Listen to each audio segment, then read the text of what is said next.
Thanks for staying tuned. I'm Colin Abrams with the HGP SPORTSCAST. Ghana will play host to the Under-18 IBF Antilles 3x3 basketball finals from October 19 to 21 at the Cliff Anderson Sports Hall. The Cliff Anderson Sports Hall will come alive with international basketball from October 19 to 21. The tournament will see the participation of 8 countries competing in both male and female categories.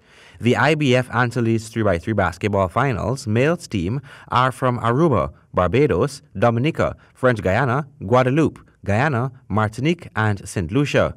Meanwhile, the female teams are from Antigua and Barbuda, Aruba, Barbados, Guadeloupe, Guyana, Martinique, and St. Lucia. The Ghana Under-18 3x3 male team will be represented by Akeem Crandon, Andrew Johnson, Nigel Bowen, and Shamar Francis, with coordinator being Mark Agard. The female team will be represented by Annalisa Barclay, Sophia Green, Lydia Roberts, and Rochelle Campbell, with Troy Green as coordinator. Visiting teams will begin to arrive from October 18. The IBF Antilles 3x3 finals for under-18 men and women is primarily funded by the International Basketball Foundation and managed by the National Federation of the host country. Colin Abrams, HGP Sports. Pace setters squeezed the venom out of the Cobras in the Under-23 division clash and trounced Sonics in the first division in the Georgetown Amateur Basketball First, Second and Under-23 leagues at Burnham Hart Court. Stanford has the details. Thursday night's basketball action saw 2 thrilling games. The first team to take the court were Cobras and Pace setters. Both teams started well in the first quarter, but it was the Pace setters who had the slight edge to end that quarter by a 1-point margin, 21-20. The second quarter ended in a similar fashion as Pace setters took the first half 41-39. In the second half, Pace setters started to pull away as they extended their lead in the third quarter to force an 11-point margin. Cobras in the final quarter tried to pull a rabbit out of a hat, but it was a little too late when they took that quarter. Pace setters walk away with the win, 77-69. Troy David top score with 23 points for Pace setters.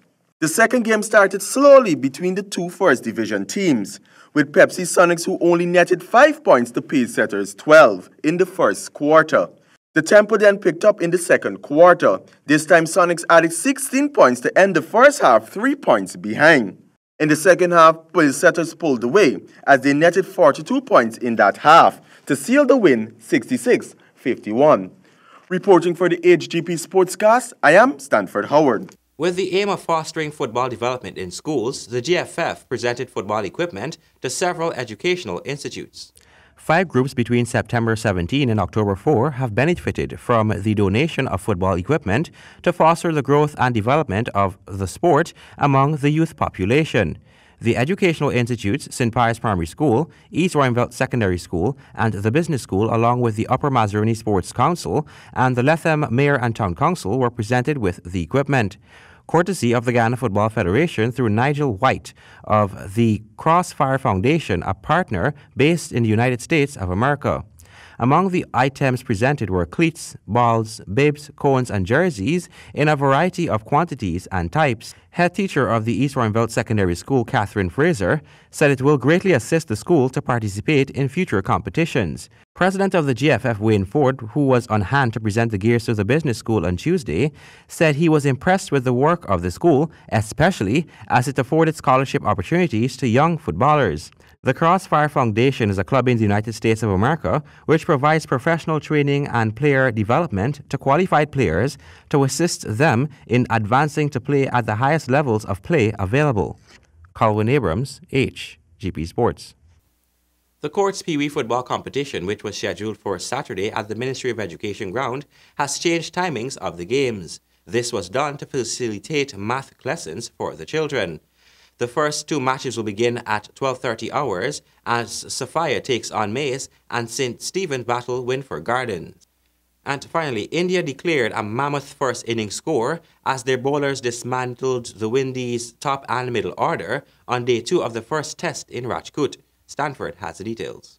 India, who already had a solid start at stumps on day 1 on 364 for 4, continued to build pressure on day 2 as 2 other Indian batsmen went on to make centuries. Skipper Virat Kohli went on to make 139 and Ravindra Jadeja made 100 not out before the Indians declared on 649 for 9. Devendra Bishu had the pick of the wickets with 4 scalps. In the Windies replied to the massive first innings score by India, the top 3 batsmen fell within the first 10 overs of their innings. India's spinners then continued to pick apart the batting as the middle order fell cheaply. Royston Chase is on 27 and Kemo Paul is on 13 as the West Indies at stumps and they too were on 94 for 6. Play starts at 12 hours midnight Guyana time. Reporting for the HGP SPORTSCAST, I am Stanford Howard. Thank you, Stanford, and that is the end of our Sportscast for today. Remember, if your dream is big enough, the facts don't matter. Goodbye.